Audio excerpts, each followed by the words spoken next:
Hello, everyone. We're back live on ZeldaSpeedRuns here, bringing you more A Link to the Past all Dungeons tournament coverage. With Group F this time, we have Pikapals facing off against SuperNinTaylor. Alongside me here, I have ALttP. Say hello. Hello.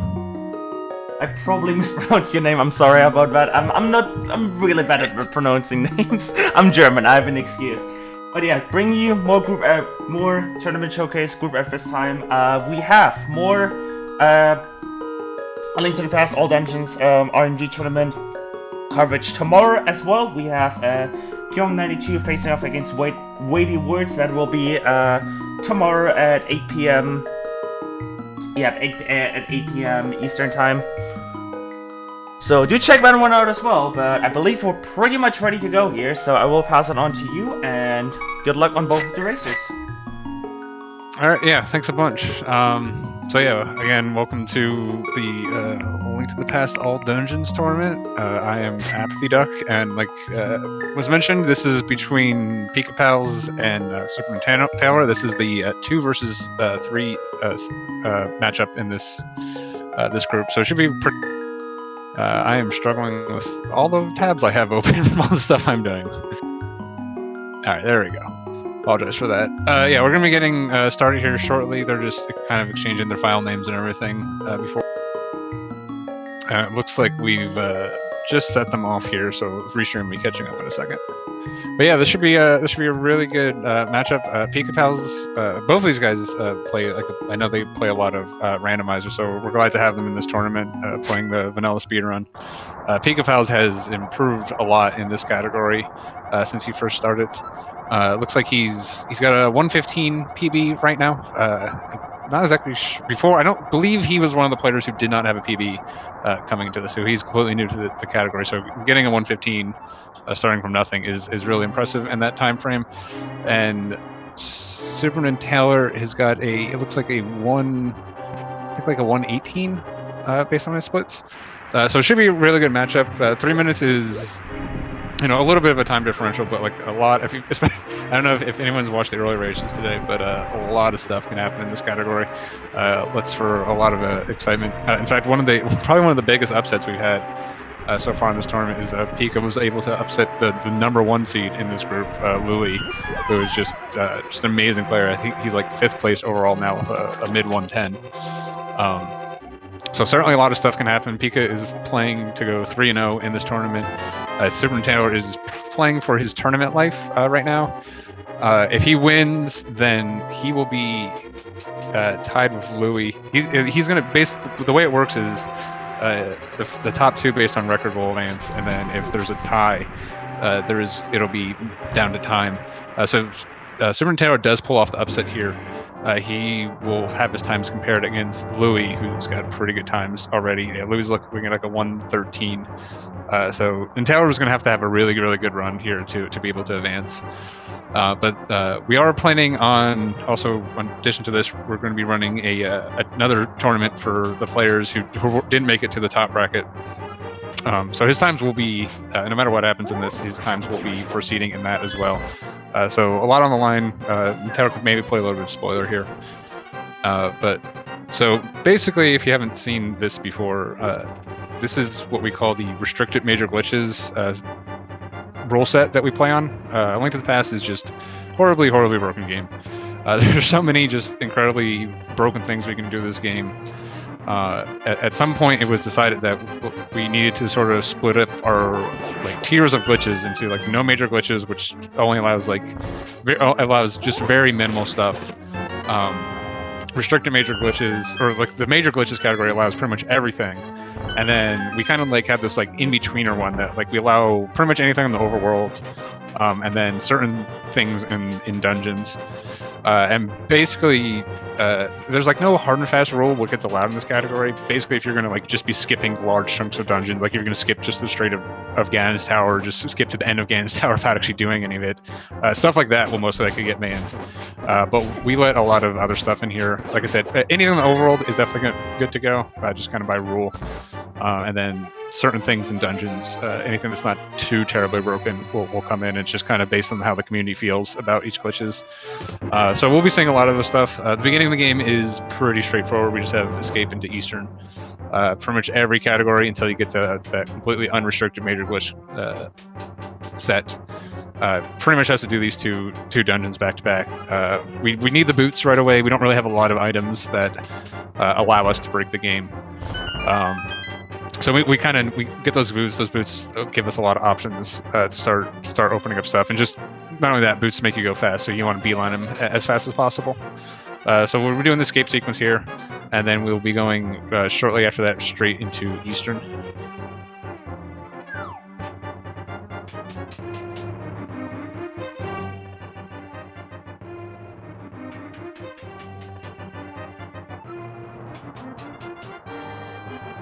Taylor with the small lead so far in escape.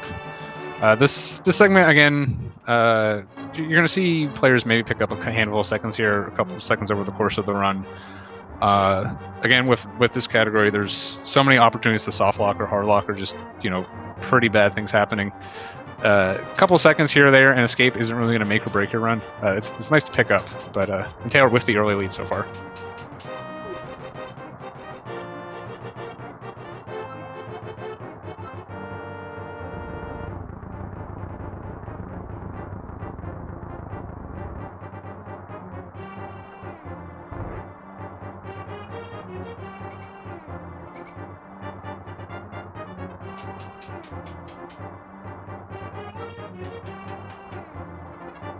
And Pika is showing off why this dungeon, both of them showing off why this dungeon is pretty annoying. This back half, there was just lots of RNG in every single room.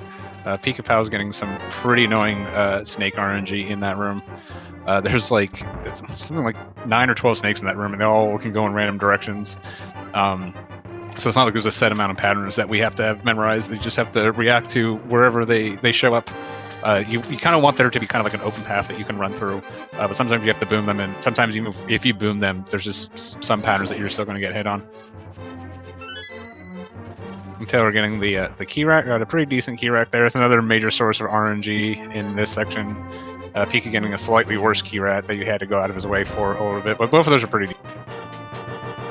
Really just pointing out all the incredibly minor stuff, because it's, again, not the most exciting segment to ever be seen in a speedrun. And we will complain about it every single time we have to do one of these.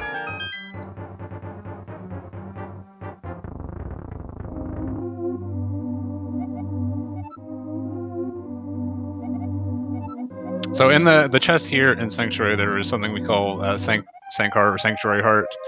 Gives you 1 extra full heart for the rest of the run, and it fills you up.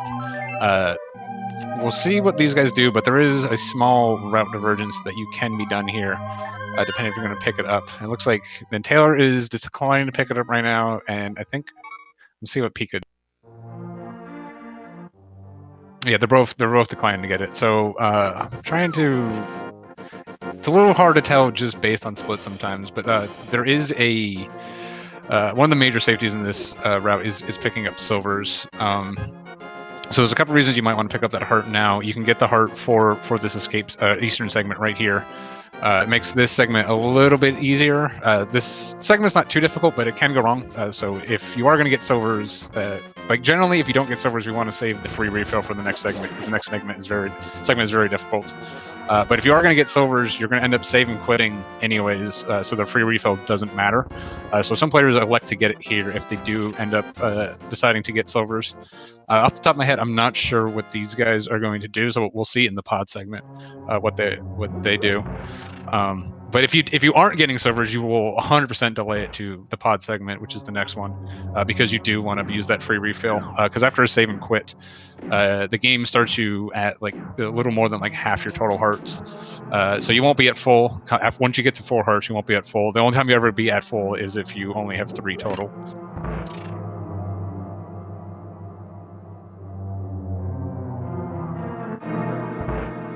The only other difference we're really going to be seeing in this Eastern segment than you would in like a no major glitches type scenario is we don't need to farm any money for this route. We do need money. We still need Zora, and we need $10 for the tempered sword later on. But that's all. That's we get that completely from just 2 chests in the Skullwood segments. We get 600 rupees, so we don't have to look for rupee drops at all in this run, which is makes it really nice. So the only booming the little popos that you see here ends up being just a little slightly faster than slashing them. So you'll see all players generally boom the popos in here, those little tentacle monsters, instead of slashing them. Just a little tiny time saver because we don't have to worry about trying to get money off of them like we normally would.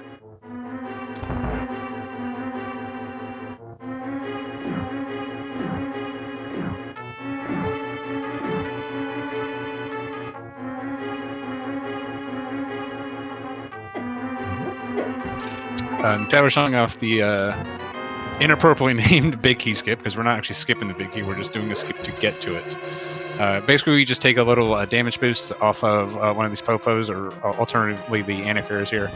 Then we use those iframes that we get off of that to go ahead and step on the switch. Both of them opting to pick up that heart there. Just a little safe. The back should be relatively safe. Nothing really should hit you. The last room before Armos, room we call Double Readies, that room can go a little south sometimes, and you can kiss one of the Readies, and they do a heart of damage. So just playing it safe, probably because it's a tournament match. Losing, again, this is not the most difficult segment, but because we have so few hearts here, any mistake is going to kill you. So everyone has died in this segment. The best players of this game have died in this segment. So playing just a little safe in a tournament setting makes a lot of sense. That was a massive line of balls. Holy.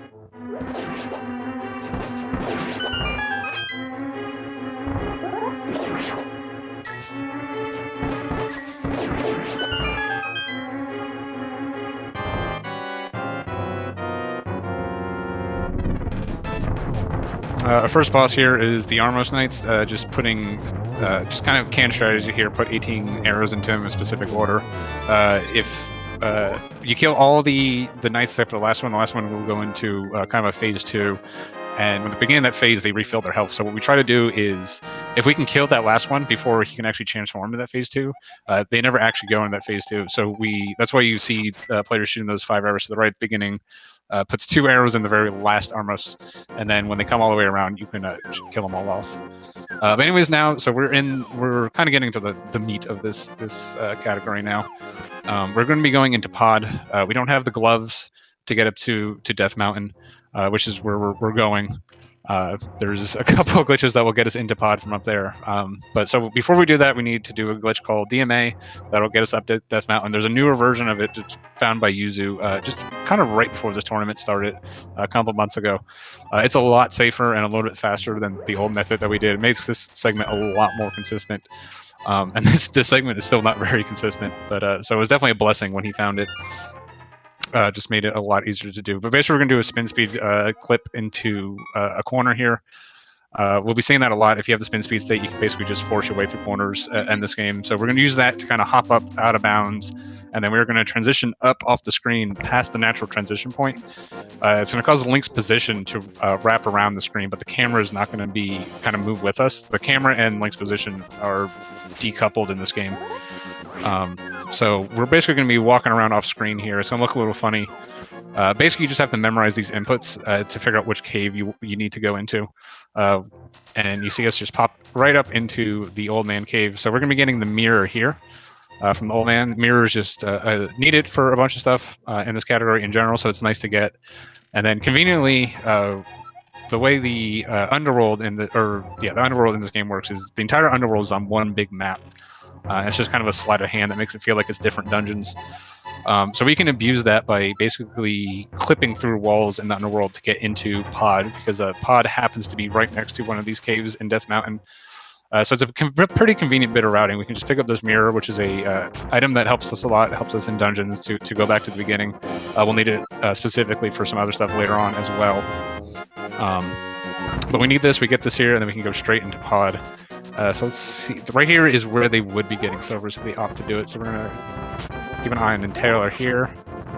And yeah, He's trying to clip through this. Right. Okay. So he is doing. This is called the Kiki Yeet. This is another. This just gets us to the top of Death Mountain. This is about 2 seconds faster than climbing up the mountain. It also avoids all the boulder RNG, which is really nice. Again, just prevents us from taking a bunch of damage. If you ever play this game, those boulders and dead rocks going up Death Mountain are just an absolute nightmare. And now we're using bomb clips, which were found at this point like 2 years ago, I think. This was really the discovery that kind of broke open this category, not necessarily in terms of speed, but in terms of just accessibility. We used to have to do sword clips, one-frame sword clips to get through those walls, which are really difficult. Those bomb clips are pretty easy to do. So it really opened up just the amount of people who would play this category. And without those, honestly, we wouldn't be able to have this tournament because it would be pretty big barrier of entry to be able to do those clips. Anyways, we're now they were in the pod cave state. Since we entered through a cave, the way the dungeon islands work is whenever you enter the Unworld, the game sets your ID based on wherever you entered. So since we entered in through a cave, and caves aren't supposed to have keys, basically the game is checking to see if we have 0 keys, and since caves don't have keys at all, it's an uninitialized value. It allows us to open that door. And it still, it just rolls over to 255 keys. So we can pretty much open up any doors we want. So we open up one right there. Just gives us a little bit of routing efficiency in here. Not strictly necessary, but we just kind of abuse that fact to do that. But yeah, there's really a lot of glitches happening kind of at a fast pace in this segment. It's a little hard to keep up.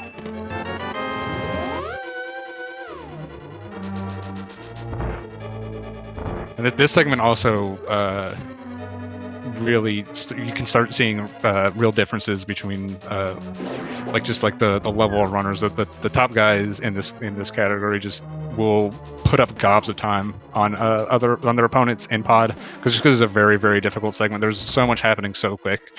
SuperNinTaylor is going to be doing a hammer jump here, which, with all the stuff we just did, is just kind of like just clipping through this little rail hill to skip to the hammer. Just seems almost like kind of like boring at this point, depending with everything we just did. But it still saves time. It saves a little less time in this category because we can use the fact that we stole or broke that key in cave state. You can just go straight to Dark Maze. Oh, and Pikapals fails it. That's he failed it just by placing the bomb in the wrong door. He didn't get hit by the bomb. Again, we have so few hearts here. If he got hit by the bomb and then fell in, it becomes really difficult to retry. So let's hope he gets it here the second time. Yeah, and he gets it. Okay, and he's still at good health. He's got you see on NinTaylor's side that there's 3 hearts right here in this what we call the sexy statue room. So we need those hearts. Well, we don't need the hearts, but the boss of this dungeon does Helmet Sword King does 2 hearts of damage with any of his attacks. So since we have 5 hearts, until I did have 5 hearts, that effectively gives us 3 hits, or on the 3rd hit you would die. So unfortunately now, because NinTaylor went down to 4 hearts, he only has 1 hit that he can take before the 2nd hit will kill him. So he's going to have a pretty scary Helmet Sword fight. On top of Helmet just doing a lot of damage, he's got just a ton of RNG in him. RNG that can either just lose you time or can absolutely kill you. There's been a couple of races this week where Helmet's just given the runners absolutely terrible RNG and has just straight out killed the runner. And it's about a 2-minute time loss if that happens to you. So it's a pretty big, especially in tournament races like this. This is the most probably clenching part of the run, making sure that runners get through this okay, because 2 minutes is pretty steep hill to climb if you do die to Helma. There are still other horrible bad things that can happen in this category, but if you die to Helma, you're really relying on your opponent to probably make at least one major mistake themselves for you to have a chance. So we're going in. It's got 17 hammer hits on this first phase, and then we're going to be trying to use hammers on the second phase. And before hammer hits, unfortunately, we only have the fighter sword here, which is another thing that makes this fight more difficult than the normal version. You can see NinTaylor there did a spin. Spins are the only thing that will hurt Helma with the sword, and he finishes him off right there. Slashes will not.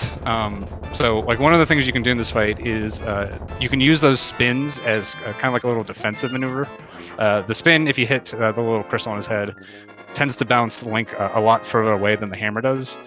So if like Helm's kind of charging it, you can release your spin and kind of use it as a little defense. It only does half the damage of a hammer, so if you do a spin and you want to make use of that damage, you have to do another spin for it to be worthwhile.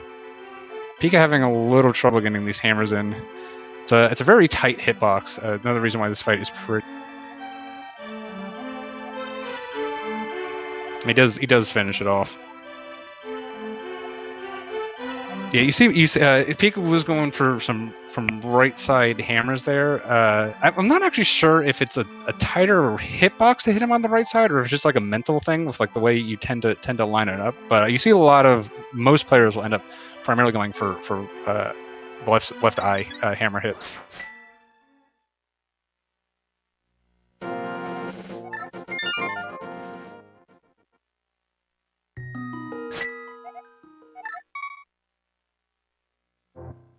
And Taylor did come in with a sub 19 pod, which is a pretty good time. Sub 19 is kind of like the one of the first major breakpoints you start looking at as you get better in this category. If you start pulling off consistent sub 19s, like a sub 19 will get you can get a 112 off of that fairly easily. Unfortunately, Taylor did soft light. I think. Yeah, he's doing it. What we're doing right now is called a clip up to, or just a Hera clip. I think he was doing the fast version of it. The problem with a lot of these clips is that if you just push the wrong button at the wrong time, you kind of just get stuck. What we're doing with these clips a lot, we're jumping out of bounds, especially because we're breaking the camera. We're not even really sure where we end up. So the only thing you can really do is just memorize the inputs. And a lot of times, if you push the wrong, because we're standing on geometry that we shouldn't be standing, so the game doesn't really have like a sensible way of dealing with it. And sometimes if you push the wrong direction, it just puts you in a spot that you can't get out of, and you're completely stuck. So just small issues like that probably cost Pika, or not Pika, excuse me, and Taylor probably about a solid 30 seconds, or allowed Pika to almost catch up here. But now we're in everyone's favorite tile room. This is really boring. Let's play a game. I'm thinking a number between 1 and 170. If anyone wants to go ahead and guess that.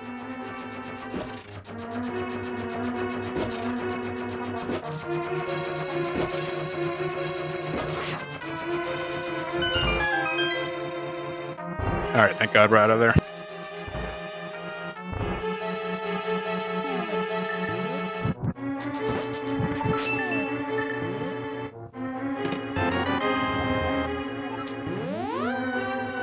After we get him come into Tower Hera with that clip, the rest of Hera is pretty straightforward, pretty much the same like you would see in just any speedrun of this category. The only difference now is that we have the hammer, so we can hammer Moldorm. It's only going to be 3 hits instead of 6, and we also skip his second enraged phase, where he goes really fast all over his little platform and is incredibly annoying to deal with. So it makes the fight a lot easier, a lot faster.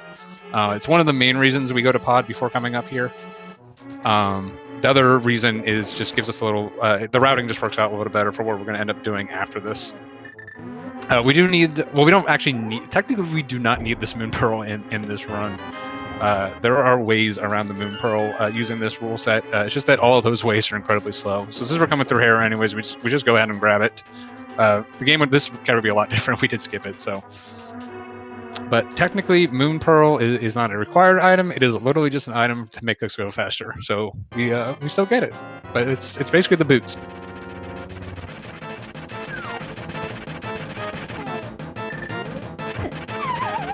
Oh, and yeah, and Taylor unfortunately having a fall on Moldorm. The one downside of the hammer is a lot of times, if you're just using like a fighter sword or just any sword fight on Moldorm, you can kind of like hold your sword out and like as a little like defense against Moldorm to keep him from knocking off the platform. You don't really have access to that here, so you just have to kind of sneak these hammer hits in, and the interaction with the hammer and Moldorm's hitbox is just completely wild and unknown. I've gotten hits that I swear I've hammered his tail directly and didn't count, and I've had hammer hits that like have been facing the wrong direction and have counted. So it's a pretty wild time. But after that fall, NinTaylor's still ahead just by a little bit here, but Pika's pretty much closed up the gap completely.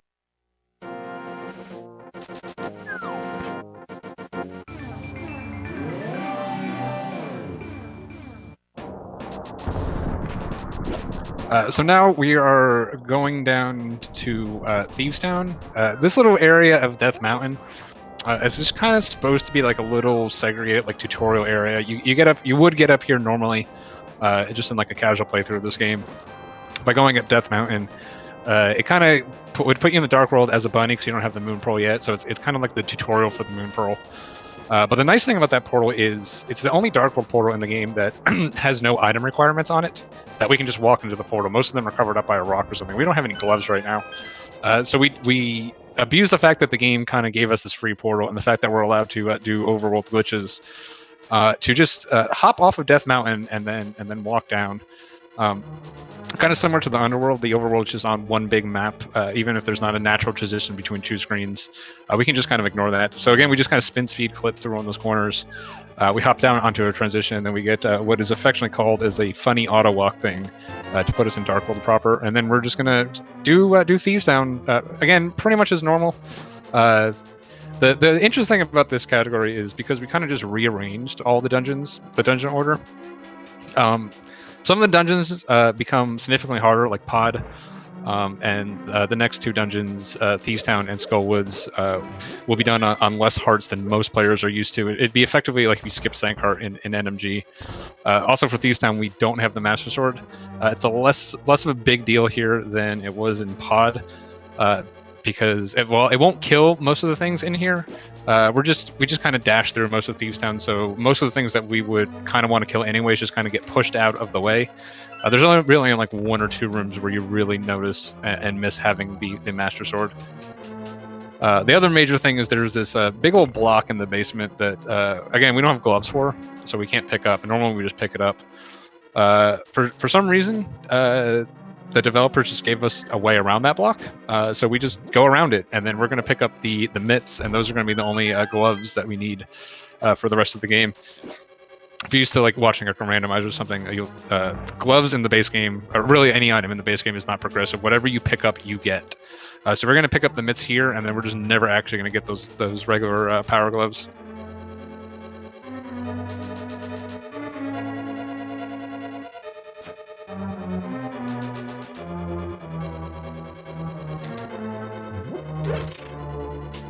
So yeah, SuperNinTaylor, both of them actually are coming to that room I was talking about, the big glove. So there's actually this is actually a kill room, even though you can just walk out through the bottom if you have the gloves.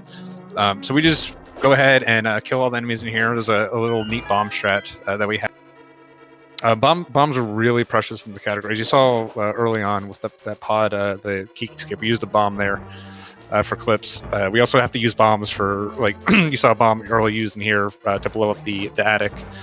So we use them kind of for like the normal benign things you would in like any speedrun. And then like there's basically that one too. That was like it's just so much faster to do that room with the bomb. It tends to be worth it to use a bomb there to go ahead and do that room fast, as opposed to like any other strat where you just have to walk all over and hammer all of them.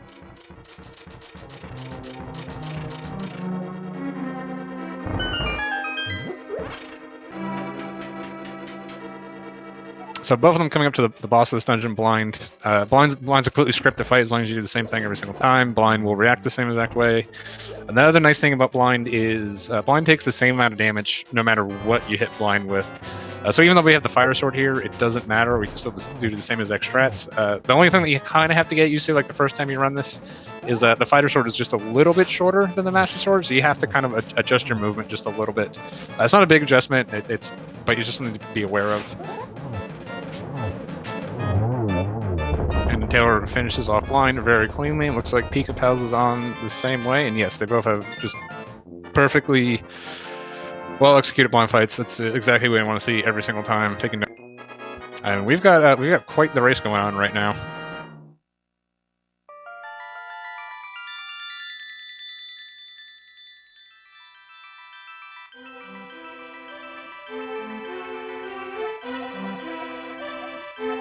was talking to Nintendo a little bit before this race, and he said he would have to pretty much game out of his mind to have a chance at this. And besides that Moldorm fall, it looks like he's kind of pretty much sticking to that script. He's having a pretty decent.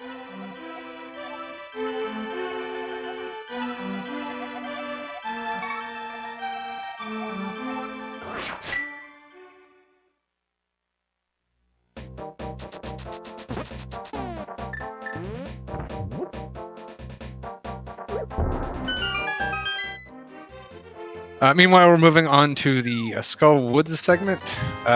Again, this is pretty normal. There's not really a lot of glitches we can do here to speed this up.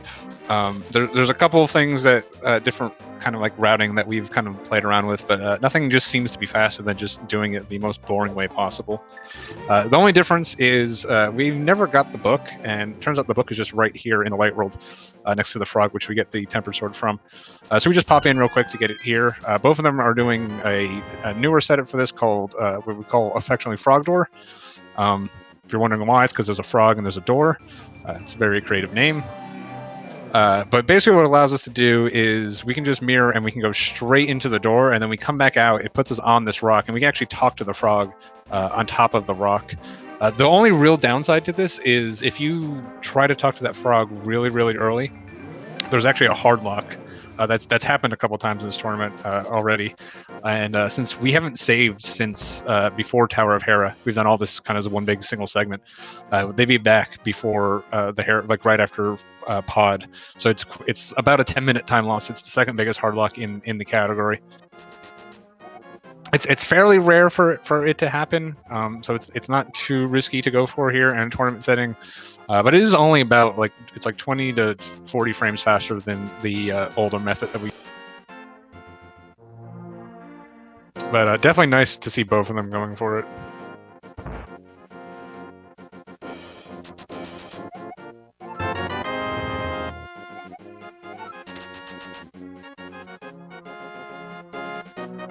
We do pick up our temper sword from the smiths. We do need something stronger than. Excuse me. We need something stronger than Master Sword to kill Ganon. Oh, and SuperNinTaylor gets the fence dash, which is the most important thing. Let's see if Pikapals gets it. Oh, we got a double fence dash. This is officially a race.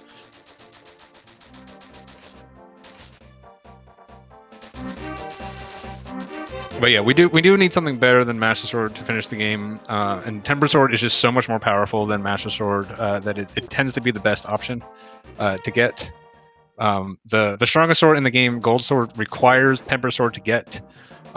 So even though we can get to the Fat Fairy early on, we can't actually get the Gold Sword without the Tempered Sword. And once you have the Temper, the Gold Sword's not really much of an upgrade to speak of, really, at least in terms of going fast. So you'll never see Gold Sword in a speed run that's not 100%, or doesn't require it for some bizarre reason.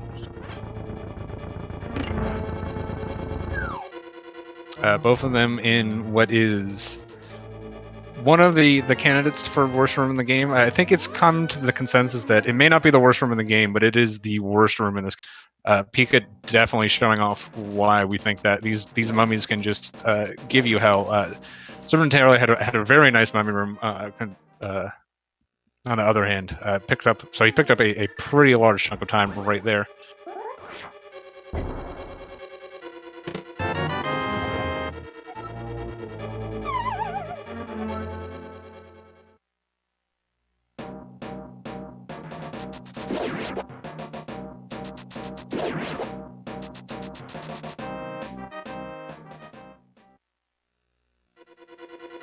So I completely misread Nintendo's time before. He does have a 114. He's actually the higher seed in this. Pika's just been crushing it in his races.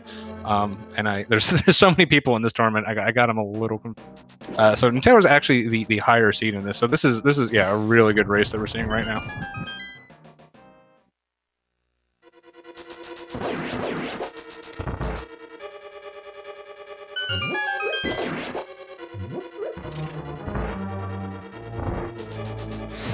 And someone remind me to send SuperNinTaylor my brochure to the Church of Left Pot after.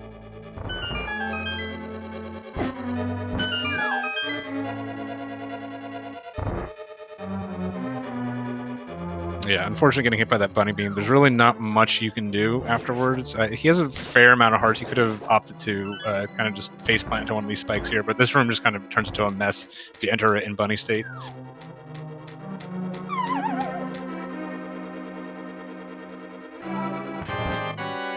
Taylor dropping into the moth fight. Moth fight just has just a massive amount of RNG into it. If you hit moth into these spikes, moth takes no damage. So you kind of just have to hope and pray that moth comes down off of the spikes and into the middle of the room, and you can get these slashes on them. If moth does stay up to the top, you can do like dash pokes to actually damage it. The problem is you also are competing against where this kind of conveyor middle floor on the bottom is going. So if the conveyor is just kind of fighting against where you're trying to go, where moth is, it can just turn into a complete mess. And as the fight goes on and on, there's more and more spikes to enter the room. It just gets worse and worse. So they both had pretty decent fights. It looked like they had about the same quality of fight. So moth not trolling either one of our competitors today, keeping the match close.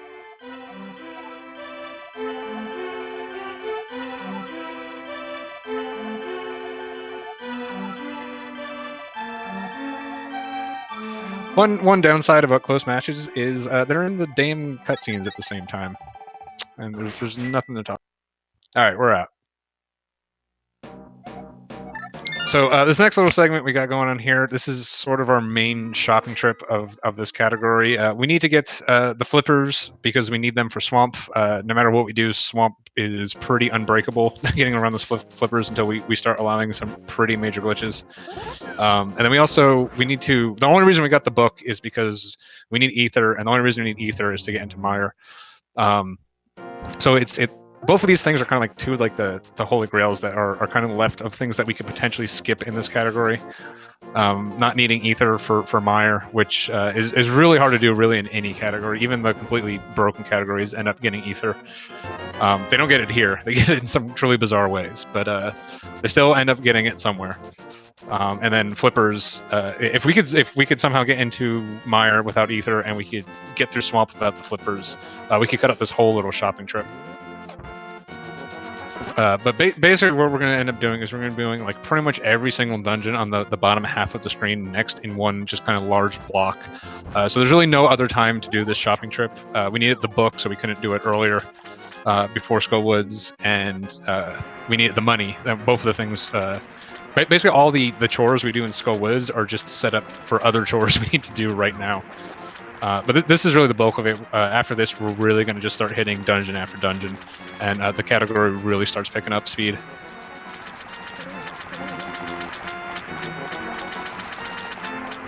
And if you were wondering, well, flippers are in Death Mountain, how the hell are we going to get them? We can just do another DMD and get down here over by flippers.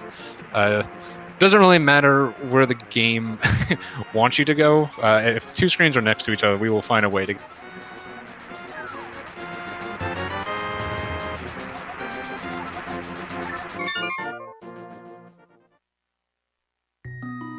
But the combination of kind of that little shopping trip and this first part of we're going to be going to desert right here. This little first part of desert, there's a bunch of RNG. Desert Palace is kind of famous in this category for, it's not really scary. It's not really going to kill you, except for this. Depending if they do this one clip here, this clip can kill you with the bombers. But you can just lose gobs of time here. Okay, and we are going to see the clip from SuperNinTaylor's side. Basically putting up just another bomb clip. It's the only one we really do on the overworld. Puts us up here and allows us... basically, SuperNinTaylor is showing what that skips. Just skipping what Pikapals is doing here, this little walk around. There's another clip you can do. I have been trying to get this to stick on, but the walk around strat is what I'm now officially calling the plain ham sandwich. Just because there is no strat, you just walk around. No trick, no glitch, just completely plain, completely normal.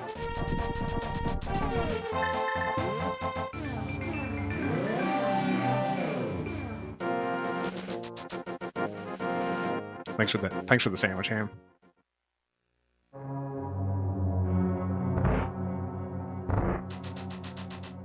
And then, so we basically come into this desert from the back half. All we need to do here is just grab the big key. Unfortunately, the big key is on the other side of this entire dungeon. So we still need to get the small key. We need to go grab the big key. We don't need, again, like I said before, we don't need the gloves. If you did pick up the gloves, it's not actually GG. We don't actually need the level 2 gloves anymore. The only thing we ever use the level 2 gloves for is for getting the temper sword, getting past those rocks.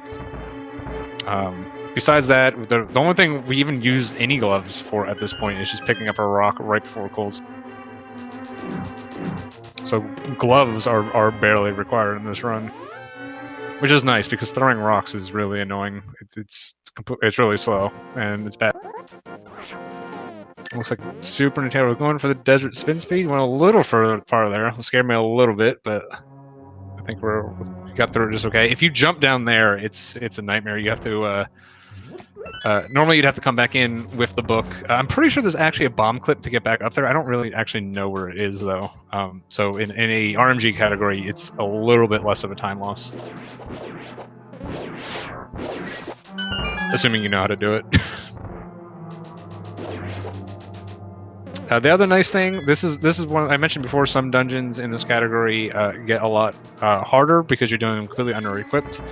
Once we kind of get to this back half of the category, most of the dungeons become a lot easier, at least in terms of is it going to kill you.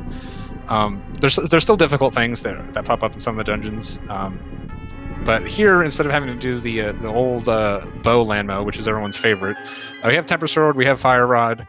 If you light those torches with just 3 fire rod shots, it don't look like Nintendo used an extra one there. You have just enough magic to do a spin on one of the landmos and then use 5 fire rod shots to finish off the fight for a 1 cycle. There's still RNG here, and it looks like, Nintendo, because he missed the fire rod shot, got some bad RNG, while Pikapals was able to get the 1 cycle, again, has pretty much tied this race up.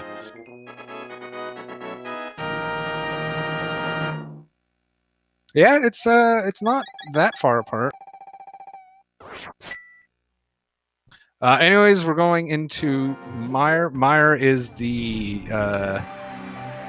one of the more complicated dungeons in this category, and it's not so much Mire that makes it complicated. It's that we can actually go get the hookshot in this Mire segment, again using the fact that all the dungeons are on one big overworld map. It requires a couple clips, or actually clip into Hera and then clip into Swamp. The Hera to Swamp clip is one of the more complicated ones. It can, especially for newer runners, it can really just throw the run. So like Desert tends to be like the pace killer, but it doesn't necessarily kill your run. It can just make like your really good pace just be not so great anymore. Mire can just outright kill your run. There's a lot of complicated stuff in here. And for some reason, we keep thinking of new and stupid things to do in this segment to make it even more complicated. Because it wasn't, we all realized, hey, this segment isn't hard enough, doesn't have enough variance. Let's just throw some more shit in there.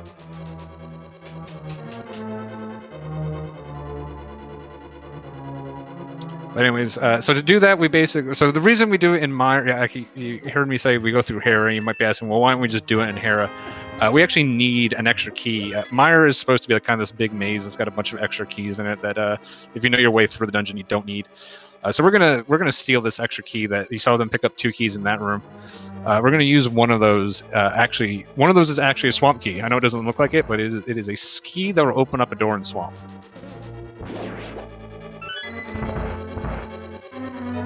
So we're gonna make use of that extra key. We're gonna take that into Swamp. First, we still need to come up here, light the torches. We're actually gonna kind of make like a big loop around the dungeon, coming back to these same rooms. We do need the big key. We're gonna use the because when we get into Swamp, we're still gonna have Mire's dungeon ID, so all of Mire's dungeon items will work. So we need the big key first because we're gonna open up the big chest in Swamp. The room they're actually standing in here now, the torches room, is actually the room we're going to clip through. You also need to have this wall moved for this clip to work, at least on the right side wall, which is where they'll be doing the clip. So we just kind of have to make this loop here. If you've seen other ones, there's actually a bomb jump in this big key room that we can use to cut off half of it, but neither of them are going to be going for it. It's a really tricky jump. You can lose a bunch of time. So there's only a handful of people that go for it right now.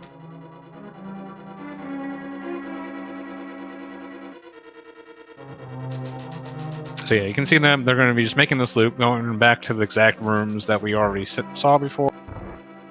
Like this is you know, you might be thinking this is pretty out of the way to get the hook shot, but if you ever played the normal game, you know how painful it is to go get the big key in Swamp normally. So despite all this stuff that we're doing right here, this still ends up being faster by quite a bit. I think it's about 40 seconds. That being said, this is, you know, it's only a 40-second time, which is huge. It's, you know, it's nothing to turn down. But if, like I said, this Hera to Swamp clip is one of the hardest in the game. If you're playing this and this is just giving you loads of trouble, it's absolutely fine to skip this and just do Swamp normally, and you just do Mire normally too. We do a bonk here to set it up. Again, we're putting this palm down. Unfortunately, Terra put it in the wrong spot.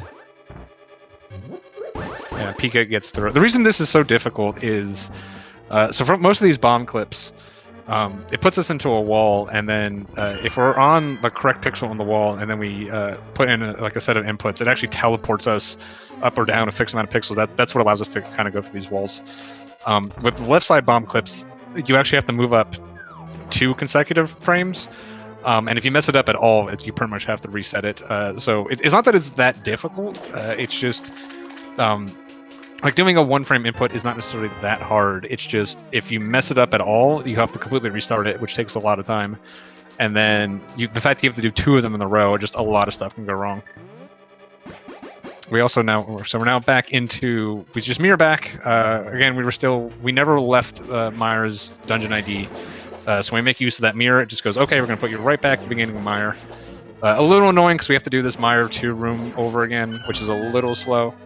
But the good thing is, again, because Mire's kind of a maze-like dungeon, the cane is actually kind of right up here in the front of the dungeon. So even if we go to that slow-ish room, it just, you know, puts us right next to this item. We can get it.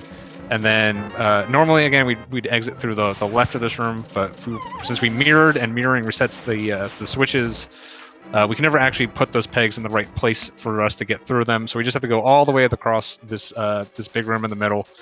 And there's actually another way to the big key door in the back of Mire. So like the routing in this is really interesting, and it's really just all based on the fact that we steal the hookshot here. If we were ever able to get like the hookshot in Hera, Mire would actually become pretty straightforward dungeon. It would look pretty much almost exactly like NMG, because we're just going straight through it. We would get the cane and we'd go to the back. This coming up here would really be the only difference. This block that you see Taylor throwing off the ledge, and then Pika throwing off the ledge here too. If you've ever seen the spooky action glitch where we hit the switches, that's actually what we're setting up there. It's a different setup that we do, and you'll see how that affects it a little bit later on. Yeah, this is incredibly close, right? The fact that they've stayed close through Mire, again, Mire can just absolutely nuke your run. The fact that they're staying right on top of each other this entire time. Usually, I've seen a couple races that are this close, and the hot sink usually ends in this segment. But here we can see the spooky action glitch. It looks like Taylor failed it. Yeah, unfortunately failed it. You can't just kind of set it up manually. Okay, he finally got it, 3rd try. It's a little bit of a time loss for him. Pika does take the lead off of that. So very nicely done by him. Unfortunately, that spooky setup, we can't hit this top switch at all, so we just kind of have to come to it like normal schlubs. And then we are moving on to Vidi. Even though we come into Mire with less overall health than you would in an NMG run, because we have those fairy refills that we get when we go into that Hera segment, Vidi actually becomes safer in this run because you only take 2 hearts of guaranteed damage as opposed to normally where you take a little bit more guaranteed damage on the way to the boss. But we got a dual exploding Vidis. I didn't even see how Nintendo ended up retaking the lead. I think maybe Pikapals got a 1-cycle video there, but yeah, this is really really close. This is the closest race I've seen this far. I don't think I've seen our very first race, the Andy versus Owase race. I don't even think it was this close at this point, but they were definitely on top of each other. They were in the same. They were cutscene for most of that one.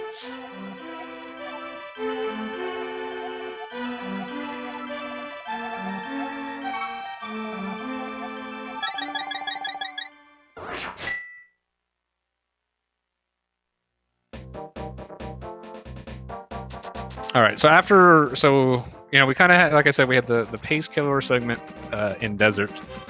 We had the run killer segment in Mire, which they both got through just miraculously well. Now we kind of have like the gauntlet. We have we're gonna doing swamp into ice right here on the bottom, kind of finishing off this set of dungeons here. There's a bunch of glitches in here, both of them doing this little Mire exit here. This just saves about 12 seconds from having to save and quit and going back to the warps. We just come back up to the swamp here. We're only going to be seeing one other glitch in the swamp segment, which is a newer glitch called Diver Down that just allows us to skip some things in the back half. And then Ice Palace is just a glitch fest. It is just it is incredibly fast paced, but both Swamp and Ice done by like top level players are both sub 4 minute splits. Ice Palace is almost a sub 3 minute split at this point. So the dungeons just get kind of rattled off real quick right here. We already have the hookshot from Swamp Palace. We've already raised the water. So we just go straight to the back. This Swamp ends up just being an incredibly fast dungeon right now. And there is just so much that can go wrong in these two splits. And then we have Turtle Rock right after that. Just, you know, between we have like 3 dungeons, like Turtle Rock, Swamp Palace, and Ice Palace. And they're all done in about 12 minutes, which compared to normal is incredibly fast.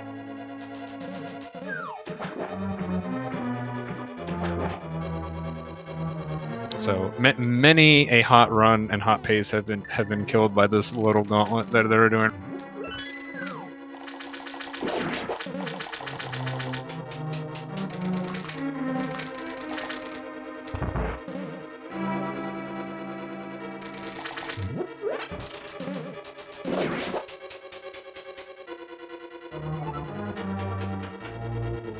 You can see right here, this is the new glitch right here, Diver Down. Just allows us to hop, just puts the Samaria block, hop down onto this water, just walk on the water, and then somehow walk through the underwater door. Just try not to think about it. It's fine. But that saves about 6 seconds. It saves us from dragging the statue across the room, which is really slow, and then there's a water lowering cutscene that we also...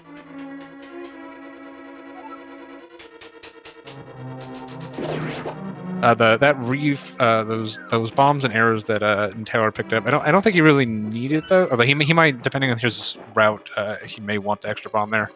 But that's really our last kind of like place to pick up on ammo or anything like that. So you'll see a lot of players grab those depending on what their current count. Oh, SuperNinTaylor going for the 0 cycle. He gets the hook off. It looks like he's gonna pull it off. Oh, he missed the last one. Oh no, he unfortunately is empty cycles it. He got a hook shot off to the left like that, right at the end. That is really unfortunate. He had that nailed. But that would have tied this race back up. I mean, this thing is saying this thing isn't tied is just it's kind of lying. This is a tied race.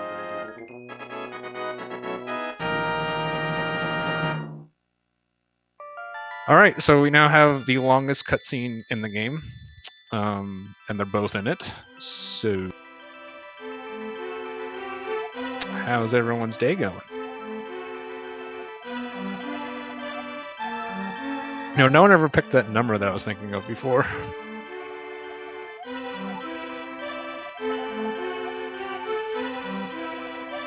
Yeah, Boyne is making a good point. Nothing bad has actually ever happened in Ice Palace, so it's going to be pretty boring, actually.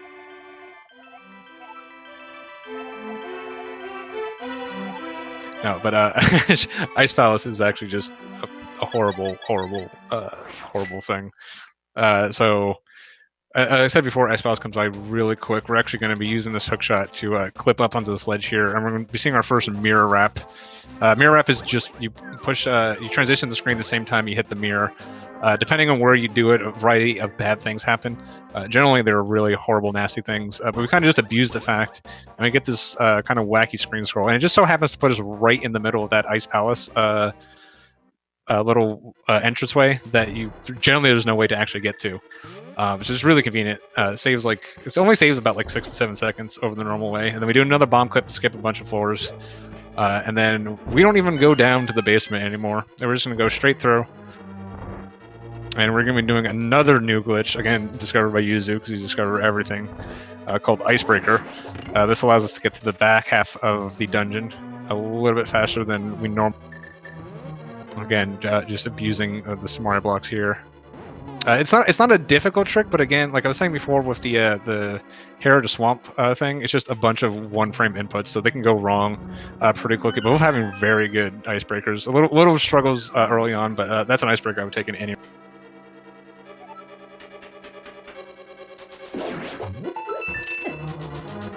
And we will not be seeing the blue mail today. It looks like.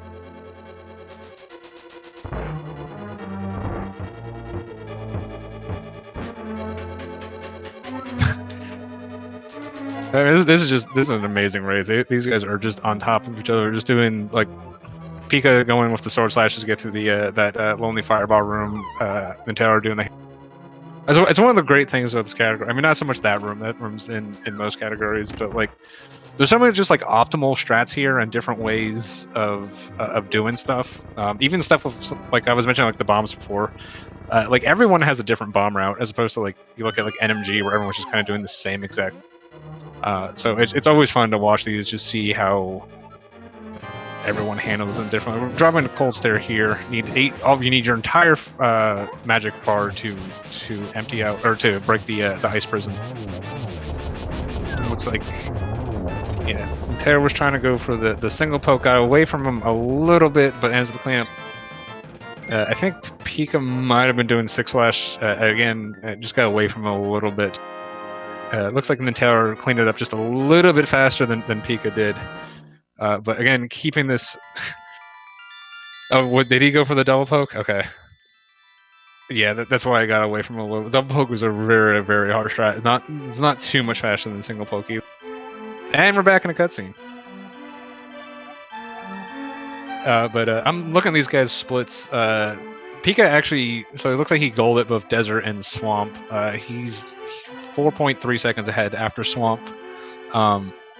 Taylor's actually a little bit behind his PB right now. Like I said, I think what Taylor actually has the better PB by about a minute, so that makes sense why they're right on top of each other. But Pika's been incredibly consistent in this tournament. He's dropped two 115 so far, considering that's what his PB is. If you look at the results, just most players are just completely all over the map because if some disaster happens in this category, you're just going to lose a lot of time. But this is probably the worst swim in the game. It just is the worst swim in the game in any category. This thing's just a nightmare to go around, and you can just lose just a bunch of time here. It always sucks, especially when you're on like a dead run or even like a PB pace run. You're like, okay, let's have a good Turtle Rock. Let's go out and gold Turtle Rock. And you have a bad swim, and it's just pretty much GG. But yeah, like I was saying before, there's just so many different ways to do different strats. We can see just two different strats right here. SuperNinTaylor going for this little broken camera way of getting the ice rod. Pika is going for this teleport. He does have plenty of bombs. One of the main reasons you would want to do this teleport is there is 0 bombs to be picked up between here and Turtle Rock Laser Bridge. And we do need 1 to get in there. So he really only need like 2 bombs total. So I'm not really sure why he was trying to do that teleport. It is technically faster, but you have to be just like a teleport master to be able to actually be faster with it. Unfortunately, his struggle with that did put him in a little bit of a hole here. I mean, this race is still on top of each other. Like, I'm saying he's in a hole because this has been screen for screen the entire time.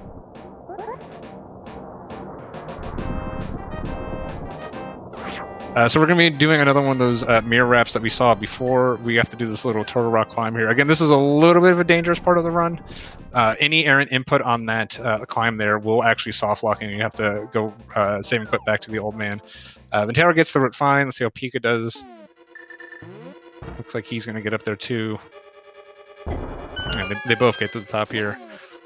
So Turtle Rock is a lot safer and less scary than you would see in like the RMG speedrun. It turns out the developers only made this dungeon hard when you went through it the correct direction. If you come through it in the wrong direction, it's a lot easier. you can pretty much skip everything in this dungeon that sucks. So basically, coming through the laser bridge here, we have to go back to the middle of the dungeon to pick up the big key because Trinex does have a big key door in front of him, and then we just mirror back to that laser bridge and go straight to Trinex. There are a couple. This crystal roll room is probably the most interesting room to have to do backwards. You just do it a completely different way than you normally would. It can be a little tricky. But NaTaylor gets through it very cleanly. Pika's coming up to it right now. You don't get to skip any of the mini helmets. That is true. Mini helmets are not chain chomps though, or dead rocks, or any of the this Poke 2 room that we just walk through backwards because this door. Which, shout out to Super Nintendo Charmers, by the way.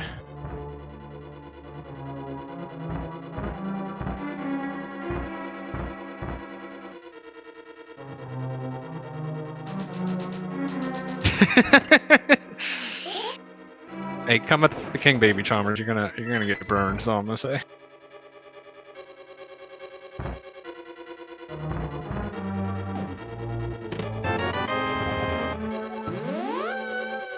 It was NaTaylor gets his big key going back to the beginning.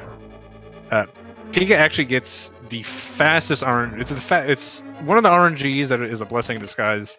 It is the fastest RNG if you know the proper strat for it and can do it well. If you don't, it's the worst RNG because it is incredibly difficult to deal with, and even the proper strat itself is incredibly difficult. Both of these guys coming up onto Trinex right now.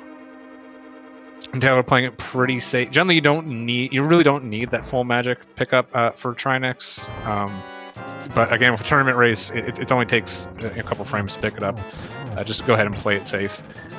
But NaTaylor on the back door on Trinex right here, having a pretty standard fight. See if you can.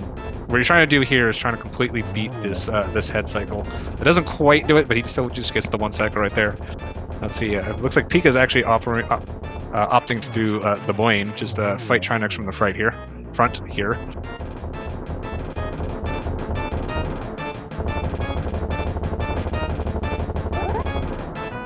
Yeah, Blaine pointing out, SuperNinTaylor did skip the bomb, so we do need a bomb for GT bombable floor.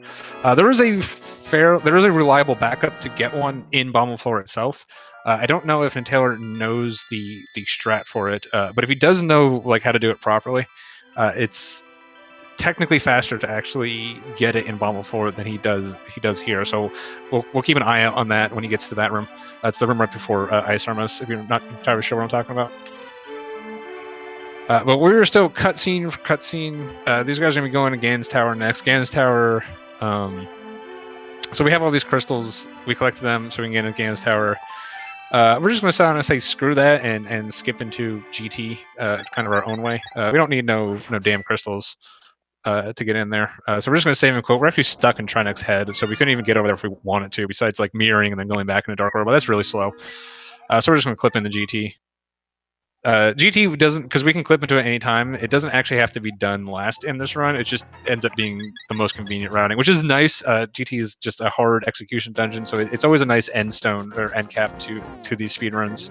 So it's nice that it just works out that the routing makes it that we should do it last. Well, kind of last. And we threw this really stupid thing right afterwards, but we'll talk about that later. So both of them opting to talk to the old man. Every single time you save and quit to the old man, you have the option of talking to him to refill. Once most players kind of get into this 115, 114 range, the only refill you'll see some of them take is the one right before GT. Not only is GT the scariest, like I said, Turtle Rock, normally a very scary dungeon, but here, because we do it backwards, it's not too bad to do without the refill. GT, however, is, again, the hardest dungeon to get through. We don't actually have to do Ganon right afterwards, so we don't have to quite worry about that. But it's also the one that saves the least amount of times, because generally, except for very, very, very few people, if you get the old man refill, there's a little bit safer, slower strat you do in the floor 2 of Ganon's Tower to avoid taking so much damage. So if you're going to take one, that is the one definitely to take. We also see another little interesting thing. NaTaylor skips the torch key whereas Pika got it. The normal chest that most players get in RMG, the chest key at the very top, that's really only efficient because we want the full magic. Again, we're not fighting Ganon, so we don't need the full magic right now. So it'll be interesting which chest SuperNinTaylor gets. Getting the helmet key is actually the fastest, but it's the only way to make it fast is to take damage. So I'll be interested to see what strat he is doing. Nope. Taylor just having a little trouble with that bonk. Actually, a decent backup there would just be to let the beetle hit him and hit him over the warp, but he was able to get the bonk across. All right, so he's coming to that bomb floor. So let's see if he knows this proper backup. It looks like he does not. So what you would want to do is you want to grab that left bomb over there. It's the fastest way to get. Also opting to pick up the arrows right here. That makes sense because he had to wait for that that fuse to go off. I didn't quite see what his count was, but it puts him at 30. Hopefully, as long as his Ice Armor fight goes kind of according to plan here, he'll have 12 to go upstairs with, which is plenty. Oh, no.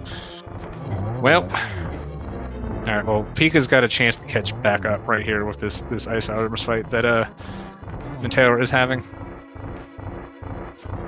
Ice Armor is one of those, it's not hard until it goes incredibly wrong, and then it goes very wrong, and it is the worst. Yeah, and it's really hard to recover from this fight. And it looks like Pika is going to... Oh, they are going to be completely synced. Oh my... Jesus. Well... Yeah, Taylor doesn't even get the benefit of the fact that he pre-got those arrows. Alright, so we are almost frame for frame going up Jet Ganon's tower. So the other thing is NinTaylor he's basically at the he did the normal strat there. He's basically at the heart that you would have if you skipped Old Man with how much damage he took, and then he still did the normal strat. Unfortunately, takes a little bit more damage from Mimics ones here too. So his health is definitely in a little sketch right. Oh, an extra 5 point. Okay, never mind. He's fine. So hopefully NinTaylor was not planning on taking a damage boost to get that helmet key. Yeah, NinTaylor is just taking in the teeth. I think we are like a frame apart right now. This is insane. Taylor, can you please not get hit by literally everything? Jeez. Alright, and we're coming into... Oh no. Yeah. Man, Iris Sarmos, what a way to go. And Taylor just having some pretty nasty RNG, and these gauntlet rooms are incredibly difficult. Yeah, and that's unfortunate. This race was so incredibly close the entire way. That is a really unfortunate way for it to... I mean, it's not completely... Oh no, he needs the mirror. Oh no. Oh no.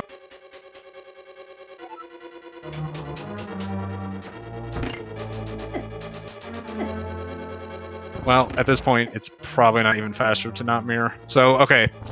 I always hate when you have to explain Fake Dark World in one of these 80 tournament races, because the only time Fake Dark World becomes an issue is when someone dies. So basically, if you've been paying attention this entire race, you may have noticed that we've never killed Aga 1, which is how the game kind of wants you to get into Dark World, but we've done all of that already. So the game gets a little confused when you die. The game checks Aga's flag to see if where the game should put you, and it goes, "Oh, Aga's not dead, so you're in the Light World." It looks like... Yeah, what is... Oh, so anyways, I'll finish explaining. So you see there NinTaylor when he came out and mirrored to fix Fake Dark World. The problem is, so if Fake Dark World has a bunch of interesting properties associated with it, a bunch of various bad things can happen between hard locking and going back to Light World. Oh no, well he's gonna be okay. This is unfortunate. So what would happen here is you get up to oh geez. So he's coming back up here. Unfortunately, he's now back in Fake Dark World because he just died. He got the ordering kind of confused a little bit. So basically what's going to happen when he gets up to Aga, it's going to go, hey, you need to do an Aga fight, and you're in Light World, so you get Aga 1. And if you know anything about Aga 1, you know that his blue ball RNG is just completely random, and it just sucks. The other thing is, I guess the one nice thing is you get Paladin Link. So if NinTaylor does make it all the way up Ganon's Tower here and gets to Aga 2 and defeats him, we'll be able to see that and show that off a little. But just a really unfortunate way for this. I mean, this race was so close the entire time, but just completely unfortunate way for it to end.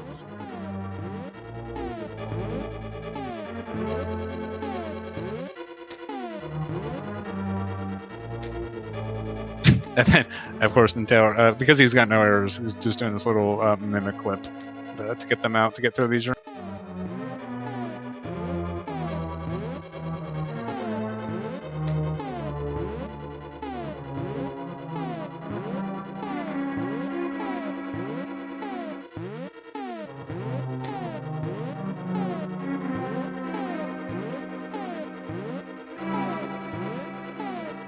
But so speaking of that fake Dark World shit I was talking about, that all kind of started with me saying we never killed Aga. Well, this is so the rule set is restricted major glitches. The goal is all dungeons, and some genius decided to say, hey, Aga is a dungeon, so we actually have to go kill Aga, and all that horrible RNG that I was talking about, we have to deal with. And it's right at the end of the run, right after we kill Aga. We're gonna get right back on top of the pyramid. It's actually a little neat bit of routing, but basically the biggest RNG of the entire run is right at the end. And why it sucks is you guys can't see Pika's splits, but Pika is 7 seconds ahead. I'm not entirely sure how many blue balls he has in his PB, but basically you kind of enter. You can enter Aga ahead, you can enter Aga behind, and it just does not matter. It just depends on how many blue balls he gives you. So 7 seconds can be anywhere from there's no such thing as a guaranteed PB in this category at the end, because there's always the risk of something stupid like 11 blue balls or 15 blue balls. So I'll let you guys know afterwards what his RNG is looking like. And then Ganon himself's got RNG too. The amount of warps he does is completely randomized. 50-50 chances on all. Meanwhile, then Taylor's still trying to clip these mimics. Probably definitely would have been better. Yeah, there's some arrows in those chests off to the where he chose to take the death warp.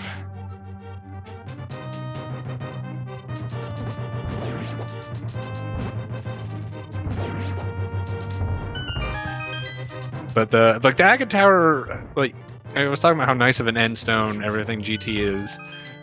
We're really overpowered in Aga Tower here compared to what the game expects us to be. So this is a pretty straightforward dungeon. You're really not going to lose that much time in here. You know, you might be able to, if you had a bad one in your PB, you might be able to like save you get like a bonus 5 seconds or something. But it's not really going to change the run. People have world record this category recently without having any idea what they're doing in Aga's Tower. So it kind of is. Not only do you have to deal with blue balls, just the dungeon itself is like in RMG. It's kind of interesting. It's like kind of little, like battle, like fight laden dungeon. But in here, it's just kind of boring. You just kind of have to kind of go through the motions at the end of the game.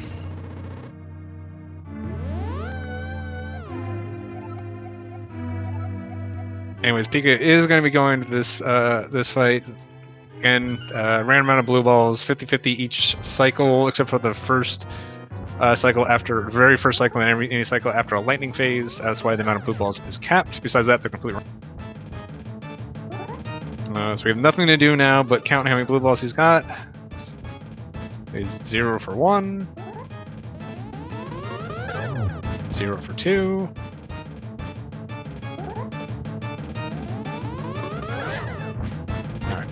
One for 3. So he's going to be doing lightning phase now.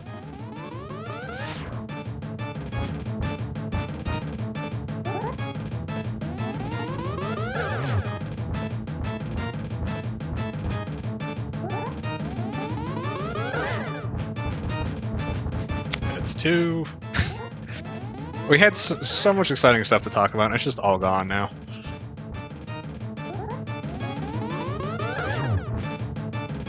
Tower is finally getting up at his Ganon's Tower though in this Llama 2 fight. Still a little low on hearts. Hopefully, probably grab one here. At this point, he's just trying to get through the rest of the run. All right. Pikapals finishing off his Aga fight. I'm not sure if that ended up being a 3 blue ball fight.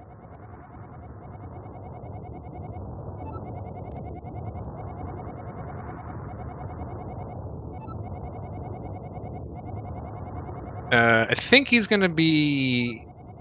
So yeah, he's going to be losing time here. So if he had 3, that means the PB was at least 2. So he was 7 seconds ahead coming out of Ganon's Tower. So he's going to be like, probably looks like 5 seconds behind here. Or no, maybe not. He's going to be, no, he's going to be like 11 seconds behind. So I think his PB had 1 blue ball. Look like. So he's now plus 12 seconds, just based on the whims of fate.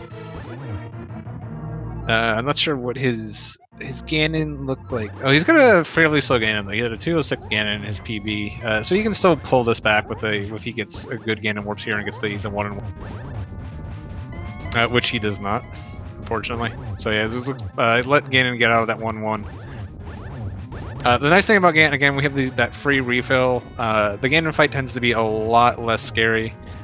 In this mode, as you can see, Pika is just kind of face tanking these bats because who cares? As long as you don't really just hug the pig at any point, you're not really going to die in this.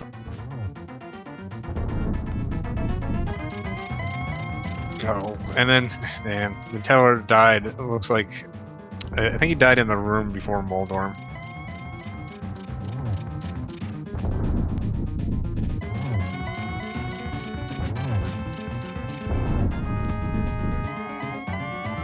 Yeah, this is just how close this race was. It's just an unfortunate set of circumstances.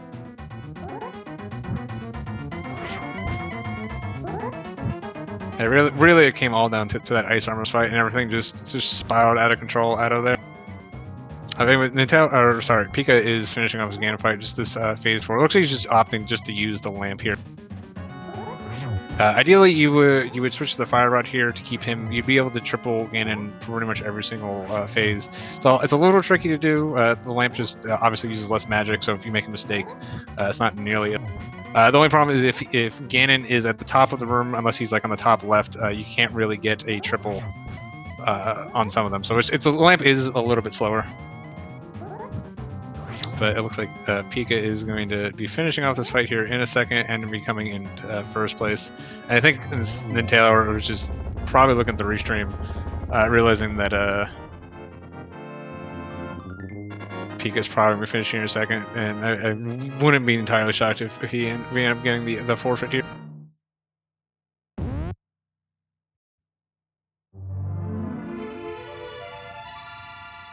And Pika does officially finish with a time of 1:15:39, and yeah, SuperNinTaylor has officially forfeited from the race after that, which again makes sense. I mean, this is his last match, kind of at the point where so much had gone wrong for him. The time that he ended up finishing with wasn't really gonna make a difference. That what happened to him was incredibly tough. I do not blame him whatsoever. We were now joined by who we got in here first. That's Pikapals. Me. Hey, how's it going? Sorry, I have too many windows open. GG, nice race. Sorry about the blue ball. They happen. Yeah. So I was doing the math. It looked like I assume you had like 1 in your PB. Yeah, it was 1. So pretty much the same overall race. Obviously, you gain time in places, but you had 4 golds: desert, swamp, ice, and Ganon's Tower golds. So it was a really nice run. Overall, about the same as your PB, just less RMG, and just plus 9 seconds over your PB. It was a very nice run, and you ended up going 3-0 in your bracket, which is quite the feat considering who was in your bracket. Not an easy one whatsoever. Yeah, I definitely surprised. Better than I expected to do. Definitely was expecting to lose to Louis, but then somehow pulled through on that one. And then ZeldaSpeedRuns, I knew maybe I had a shot at winning, but he also had a very good shot at beating me. Yeah, I mean, you've been playing. I believe you didn't have a PB before the tournament started, right? You earned it for the tournament, this category. No, I had a PB, but it was like from when bomb clips were first discovered. Oh, okay. So like nothing for like a couple years. Yeah, but yeah, you've definitely improved. I mean, like you dropped 3 115s, which, considering your PB is a 150, like running that close to your PB every single tournament match, like I would very much like to have something resembling that form of consistency. Because yes, stuff has happened to a lot of players, and we've had a couple hard locks, we've had a couple cold stare deaths, we've had a couple ball and chain deaths. So to be able to run like within a minute of your PB every single, I think one of your races was a PB itself, wasn't it? Too on top of it. Yeah, the first one was. Yeah. a So PB. yeah, I would very much like to have that level of consistency. Yeah, I like to try to run. I like to try to do runs about as well as I like I like to do runs like they're all races. So I like to try and make sure they're all, about as good as I can reasonably get. Yeah, I say that when I'm practicing, and I reach for that reset button a little too often sometimes. Yeah. So it's definitely a good mentality to have. Honestly, if you can just drop a 115 every single race, that will take you fairly far in this tournament, because you can just sit there and let your opponents make a mistake. When you start playing some of the top tier guys, you've already taken down one of the best players, with Louis, who has a 110. We are also joined by SuperNinTaylor. GG to you as well.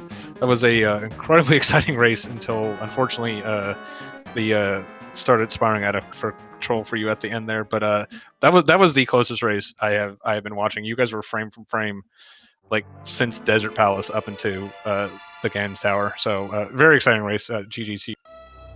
Thank you. Yeah, GG's.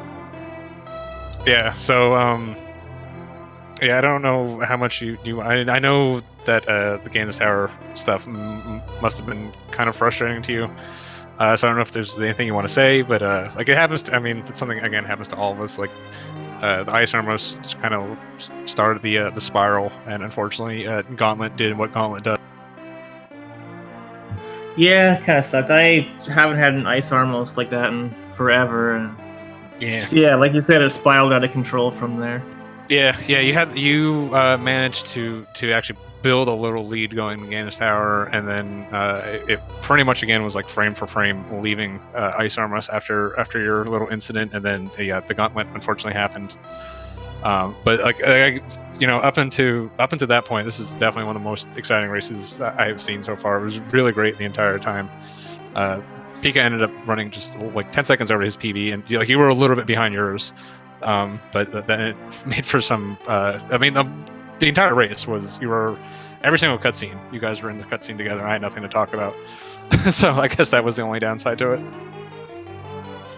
Just giving you time to set up for the next split. Yeah.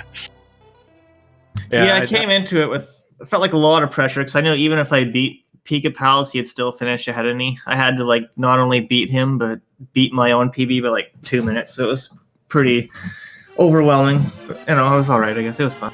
Yeah, I was saying right before you joined. I don't think anyone else in this tournament has the level of consistency that Pika has so far. He's like just 3 straight 115s. Is when your PB is a 115 is crazy. So just I mean like consistency over speed will win you a lot of races in this tournament. So like I think you were the 3rd seed in this originally, and you ended up winning the whole bracket. So I believe you're going to. Oh, I Swerve actually. Swerve with his weird voodoo curse powers to make his opponents hard lock. I think is the only other one of the other 3rd seeds to advance so far. Yeah, Swerve has some real impressive powers apparently. Yeah, that's. I feel real bad for Zelda, and I wish him luck playing Swerve, because that guy is the devil. I don't know. With Zelda, maybe he can hard lock and still win that race. I'm not sure. He might honestly. Zelda is quite the player. Oh yeah, I don't think I have too much anymore. Besides that, again, GG to Pikapals for going on, and I believe I talked to you earlier today about you may be looking at joining the kind of like secondary tournament we got going on. So hopefully we'll still see you over there. Get some other matches in there. But yeah, you should definitely do very well on that. Given your, and again, like this was a great run by you, and just. We always say like 80 all disasters and everything. One of the things that kind of sucks about this category is like the normal stuff can still go wrong too. Like you're so worried about avoiding soft locks and all that. It's just like, oh right, Ganon's tower is hard, and it can die like a normal run would die. So yeah, I'll definitely be joining that secondary one, assuming we get enough people for that. But I've actually been kind of enjoying this run. I never even seen a run of this until like 2 weeks before the deadline for this tournament. Fricker convinced me to join. I was like, yeah, if you can teach me at all, I'll give it a shot. So I've been enjoying it so far. Yeah, it's a real fun run. I think it's a nice change in pace for NMG. Yeah, especially like most people kind of pick this up as their second run. So you can see like a lot of improvement really quickly in this, just because like you have you already know the basics like movement and all that kind of stuff. And your first runs are so disaster fest that you get these big fat like 2-3 minute PBs just for not doing anything incredibly stupid. So you can progress through this category really, really quickly, and that's what we see in this tournament. Like, there's so many people just putting up like. I got a 112 a year ago, and I was 6th on the boards, and now like a 112 is barely making you sniff like the top 20. So it's just I'm really excited to see how far this tournament has come. This category has come, excuse me. But yeah, I think that's it for us. Unless either of you guys have anything else you want to. No, not really. Just GG's, Pika, congrats, and I'll try again in the other secondary tournament. Yeah, good luck in that, and I'll be sending you information shortly about that. Yeah, thanks, GG. It's been fun so far, and I hope I can, keep doing at least this well in the bracket stage. So, yeah, it was an absolute pleasure restreaming. Am I free to plug a little bit here? Yeah, go for it. Right, because we still have lots and lots of CSR content coming up for you lined up, because tomorrow we have at 4 p.m. Eastern Time, we have the Minish Cap Randomizer Tournament, as said at the start, with Mega Bevan versus Rylux, so do stick around for that. That is going to be 4 p.m. Eastern or 10 p.m. Central European Time, or summertime. Tomorrow at 8 p.m. Eastern or midnight, 2 a.m., but on April 1 then, because it's a little bit late for Europeans. We have another A Link to the Past, All Dungeons Restricted Major Glitches tournament match between Kyong92 and Weighty World. Also that day, with March 31 and April 1 are stacked. We have the Zelda 2 weekly randomizer race on at 9 p.m, so that's an hour later, and then Wednesday is absolutely stacked. You all need to check out Wednesday. Wednesday we have another Minish Cap Randomizer tournament match between Eraser and Nimbus. We have the OT Randomizer Standard Tournament losers bracket round 6. I believe that's actually, if I'm not mistaken, that is the semifinals, if I'm not mistaken. Might be semifinals, might be quarterfinals, but it's still a good match. It's Koa Osu versus Kariosa, and more and more A Link to the Past All Dungeons tournament matches, so do stick around for that. And I believe on Friday we also have the winners finals of the OOTR standard tournament, so stick around for that as well. That is going to be Marco versus Bonoro, so we'll have lots and lots of more content for you, so stick around. But yeah, that's it from us. It was a beautiful restream. I've been on my edge this entire time until the end. That was awesome. But yeah, as per usual, I'll let you all have the last word. Yeah, I think that's pretty much it. Thanks for all those shoutouts, and just if you're gonna plug, I guess I'm gonna do too. We got six matches left on Restream this last week. All just incredibly good matchups. And then I'll be closing out the group stage with my match versus Glenn on Friday at 9 p.m. So check all those out as well, and then we will be kicking off the brackets shortly afterwards. So hope to see everyone around.